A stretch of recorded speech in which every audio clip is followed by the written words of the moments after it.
Bapa yang setia Tuhan, biarkan ku terpisahkan. Yesus, Kaulah sumber pertolongan yang dapat ku percaya. Katakan hanya ku sembah Bapa yang setia, Engkau biarkan ku terpisahkan. Yesus, Kaulah sumber pertolonganku yang dapat ku percaya. Yesus, Kaulah sumber. Yesus, Kaulah sumber pertolonganku yang dapat ku percaya. Haleluya. Bapak Ibu, mari kita buka hati kita untuk mendengarkan dan menerima firman Tuhan di hari ini. Mari kita satu dalam doa, kita berdoa. Bapa Yesus di surga, Bapa yang kami panggil dalam anakmu Yesus Kristus, Tuhan dan Juru Selamat kami. Kami bersyukur hari ini Tuhan, Engkau memberi kami kesempatan untuk boleh datang bersekutu, memuji, membesarkan nama Tuhan lewat ibadah raya di pagi hari ini di tengah-tengah jemaat GGP ini Tuhan. Dan hari ini, saat ini kami masuk lebih dalam lagi untuk mendengarkan firman Tuhan, merenungkannya, memeliharanya, serta melakukannya dalam kehidupan kami. Terima kasih Bapa. hamba-Mu yang Kau utus di hari ini Tuhan. Hamba tidak punya kekuatan apa-apa.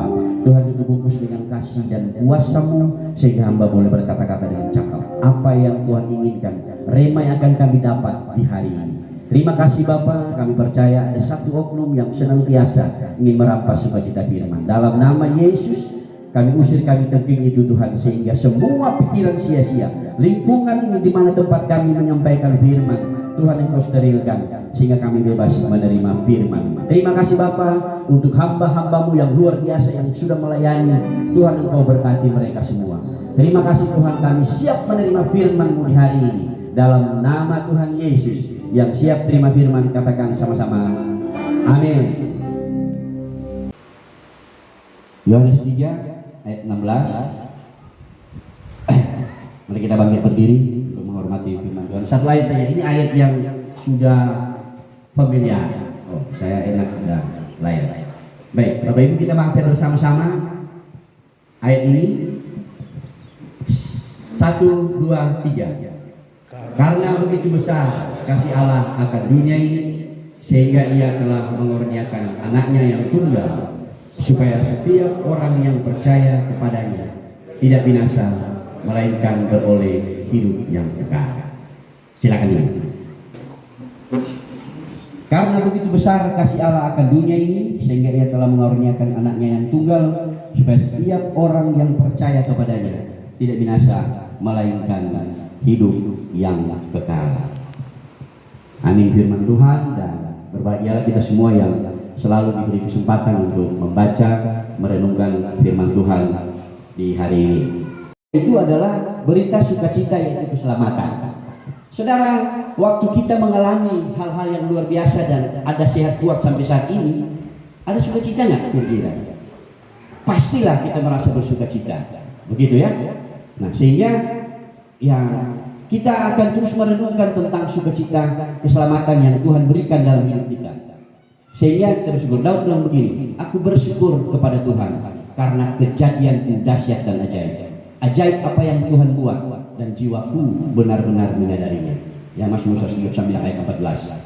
Saudara, seorang Daud saja yang punya segala-galanya, itu dia bilang, dia menyadari gitu, bahwa hidupnya itu karena Tuhan.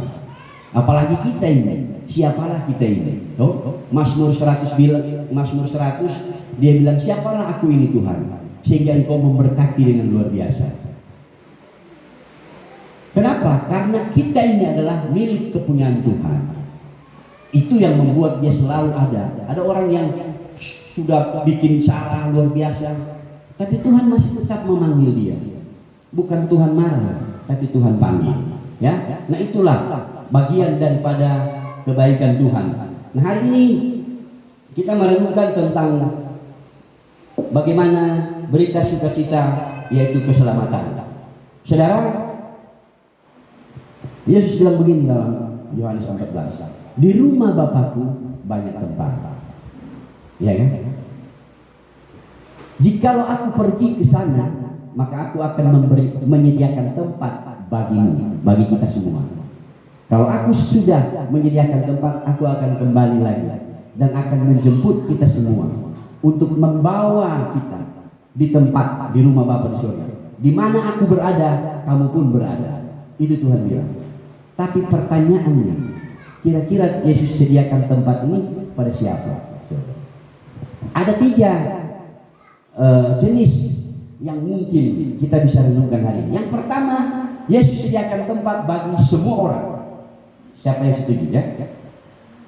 2, Yesus sediakan tempat bagi orang-orang yang sudah bertobatlah, orang-orang yang sudah datang terima Dia begitu. Yang ketiga, Yesus menyediakan bagi orang-orang yang dipilih. Yang keempat, semua benar. Kira-kira Yesus sediakan tempat bagi siapa? Ada yang bisa kasih pendapat? Nomor 1 untuk semua orang. Nomor 2 untuk orang-orang yang bertobat. Nomor 3 untuk orang-orang yang dipilih langsung oleh Tuhan. Toh orang ini bertobat, tapi saya misalkan ini Tuhan, saya pilih. Oh, bertobat tapi tidak. Saya pilih. Yang keempat, semua benar. Ada yang mau kasih jawaban? Tuhan menyediakan tempat bagi orang yang dipilih. Nomor 3 berarti. Ada lagi? Semua orang. Semua orang. Berarti semua benar. Kalau tiga-tiga. Tapi kan ada masing-masing punya pendapat. Begitu. Kalau yang ini pertanyaannya, Yesus sediakan itu semua benar. Jadi semua orang tidak terkecuali. Mau dia orang jahat kah, mau dia orang baik kah, pokoknya ada tanpa di surga. Tapi pertanyaannya, apakah itu saya memang benar-benar bisa menempati? Belum tentu. Ya, Tuhan sudah kasih sedia. Kita ada berapa puluh di sini? Ada, masing-masing kita punya. Tapi nanti untuk menempatinya, kita belum bisa memastikan kalau kita akan ada tempat itu. Nah, kita renungkan ini, ya, di dalam firman Tuhan tadi itu, karena begitu besar kasih Allah akan dunia ini, saking begitu besar kasihnya, dia ya seringkali kamu dengar-dengarlah orang sudah bikin ini, bikin itu, tapi toh kalau dia bertobat, Tuhan terima. Ada orang yang sudah begitu jahatnya dia, tapi kok Tuhan terima gitu. Nah, ini yang kita harus respon dengan firman Tuhan di saat ini. Kita bicara tentang keselamatan yang tadi, bahwa tempat kita ada, tapi untuk menempatinya belum tentu. Karena untuk mendapat tempat kekal di surga itu ada prosesnya. Ya, ada 3 macam keselamatan yang Alkitab catat sebenarnya. Yang pertama itu tentang masa lampau. Yang kedua masa sekarang ini. Yang ketiga nanti masa yang akan datang. Nah, kita sudah melewati masa lampau. Semua umat itu melewati. Masa lampau itu artinya adalah pengorbanan Yesus 2000 tahun yang lalu. Yesus sudah berkorban. Waktu kalau cerita sebelum itu di perjanjian lama, manusia itu tidak ada lagi yang betul, Tuhan bilang. Semua berdosa, sangat, bukan cuma berdosa, sangat berdosa. Tapi karena kasihnya, makanya dia rancangkan karya keselamatan itu. Dia lahir, ini sedikit lagi kita akan merayakannya. Dia lahir sampai satu set karya keselamatan dilakukan Tuhan. Ya, dia lahir juga, dari dia lahir saja sudah menunjukkan bahwa dia benar-benar memihak kepada kita, orang-orang yang berdosa, orang-orang yang tidak mampu, orang-orang yang penuh banyak pergumulan. Mulai dari dia lahir di kandang binatang. Wow. Tapi siapa sangka itu sudah orang yang menyelamatkan bagi kita. Lalu dia tumbuh seperti manusia biasa, seperti kita ini. Sudah kentara dari umur 12 tahun itu dia selalu ada di bait Allah, gitu kan? Nah, Yesus itu hidup seperti kita. Jadi benar-benar dia menunjukkan bahwa kita ini sanggup sama seperti dia, menjadi sempurna, itu yang dia mau. Jadi yang pertama, karya keselamatan itu adalah masa lampau. Hanya 1 kali yang dia lakukan, tidak ada 2 kali lagi gitu. Jadi dia mencurahkan darahnya, tubuhnya disiksa, dihina, hanya untuk kita ini. Untuk kita semua, bukan dipilih-pilih, belum. Untuk kita semua. Orang berdosa ke orang jahat ke orang dari dunia mana, semua mendapat kasih karunia itu. Efesus 2 ayat 8-9. Hanya karena kasih karunia kamu diselamatkan. Itu bukan hasil usaha, tetapi itu adalah kasih karunia Allah. Itu bukan hasil pekerjaan kita, makanya kita jangan bermegah diri. Firman Tuhan bilang, artinya jangan sombong. Karena sebenarnya hidup kita ini sudah ada, so mati. Waktu Adam Hawa makan buah, tak langsung mati. Matinya bukan mati fisik, mati seluruhnya. Saat itu tidak mati fisik, tapi mati fisik. Makanya kita sekarang mati itu adalah hal yang benar-benar pasti. Karena itu, karena dosa kita, maka kita harus mati. Nah, dosa itu akan terus dibawa oleh kita.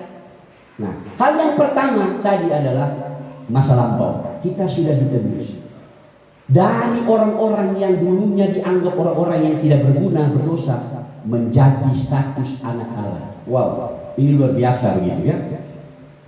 Jadi di saat kita menerima masa lampau itu, kita berubah status menjadi anak-anak Allah. Firman Tuhan bilang apa di masa sekarang ini? Saya mungkin ada catat satu firman Tuhan. Dia bilang begini dalam Filipi 2 ayat 12. Tetaplah kerjakan keselamatanmu itu dengan takut dan gentar akan Tuhan. Nah, sekarang kita menjalani ini di masa sekarang. Proses. Jadi kita diproses. Makanya tadi saya bilang tempat itu belum tentu nanti milik kita. Karena proses ini. Ternyata keselamatan itu bukan mutlak. Setelah Yesus mati kita terima, lalu sudah, tong hura-hura saja, so selamat. Mau bikin apa saja, nikmati ini hidup.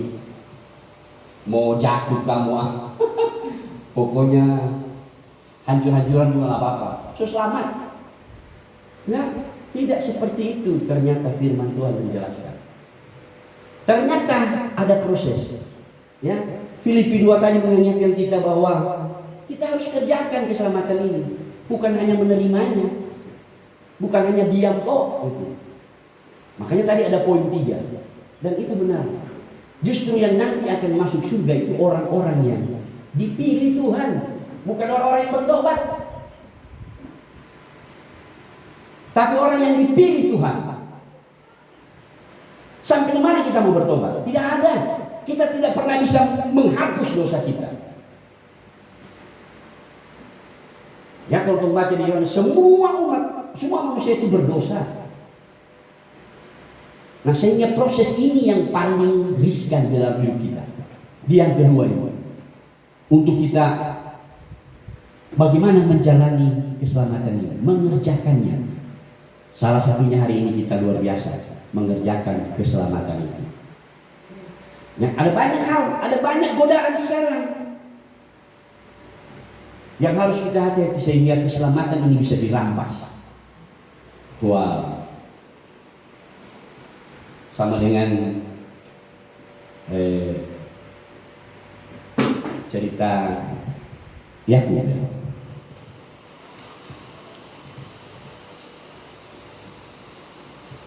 Menjual kesulungan itu penipuan.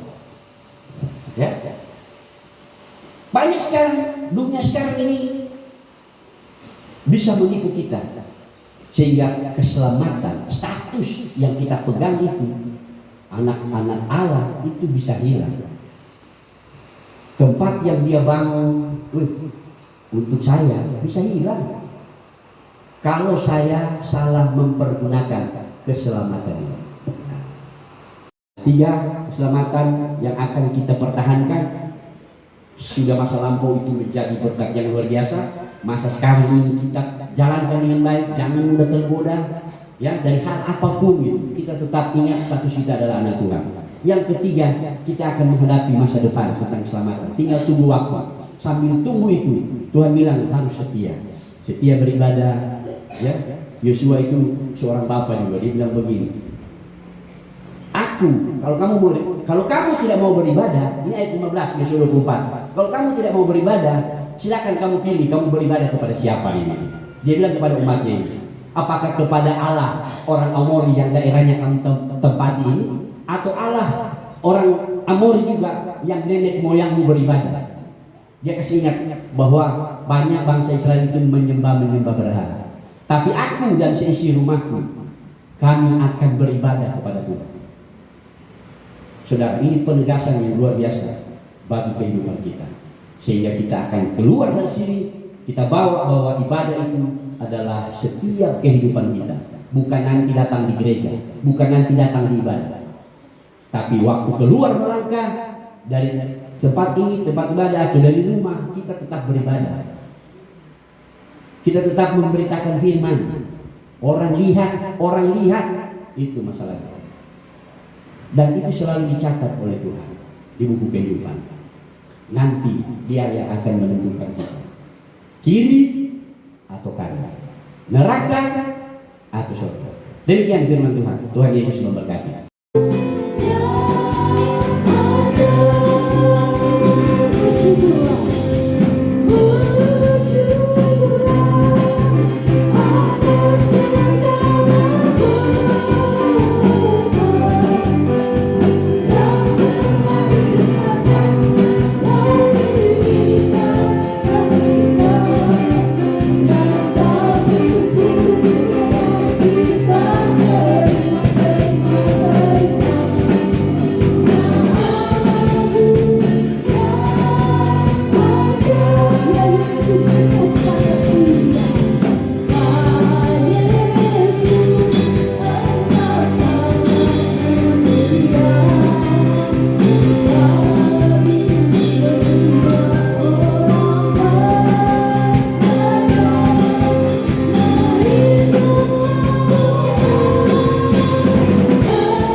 Sebentar ke dalam tangan Tuhan. Tuhan yang menyertai, memberkati kami semua, yang berjalan kaki naik kendaraan, Tuhan menolong kami, menjaga dalam sepanjang perjalanan kami Tuhan, sehingga kami dapat tiba dengan selamat, dengan nama Tuhan yang dipuji dan dimuliakan. Terima kasih buat kekuatan yang Tuhan beri bagi semua hamba-hamba Tuhan yang telah mengambil bagian di dalam doa puasa. Kami berdoa Tuhan, kembalikan kekuatan, kembalikan urapan baru bagi setiap hamba-Mu Bapa. Terpujilah nama-Mu Bapa di surga.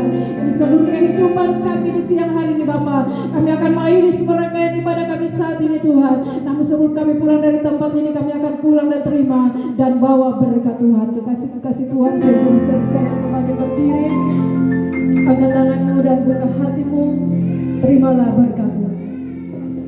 Kiranya kasih karunia dan damai sejahtera dari Allah Bapa di surga, cinta kasih dan pengampunan dari Yesus Kristus dan persekutuan di dalam Roh yang kudus akan senantiasa menyertai kita sekalian, mulai sekarang ini sampai kekal, sampai selama-lamanya. Yesus Kristus Tuhan datang pada kali yang kedua, menjemput setiap yang percaya dan mengasihi Tuhan, hidup di dalam kekal bersama dengan Tuhan, kekal sampai selama-lamanya. Terpuji nama Tuhan kita.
Saat ku jatuh, kau angkat diriku. Saat ku lemah, kau kuatkanku. Tak pernah sekalipun kau tinggalkanku. Kasih-Mu nyata selamanya. Kasih-Mu tiada batas, melebihi langit yang luas. Anugerah-Mu tak berkesudahan. Yesus, Kau setia selamanya.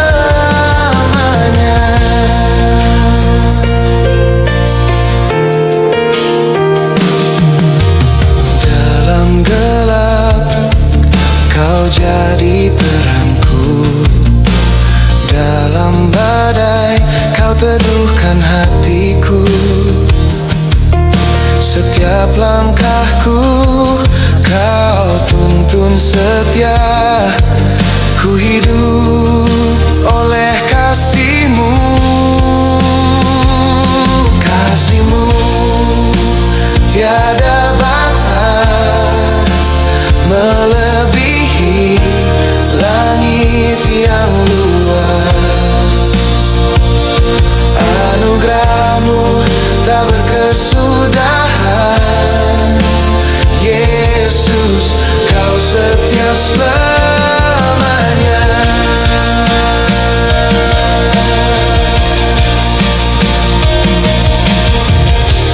Ku tinggikan nama-Mu, ku nyanyikan pujian.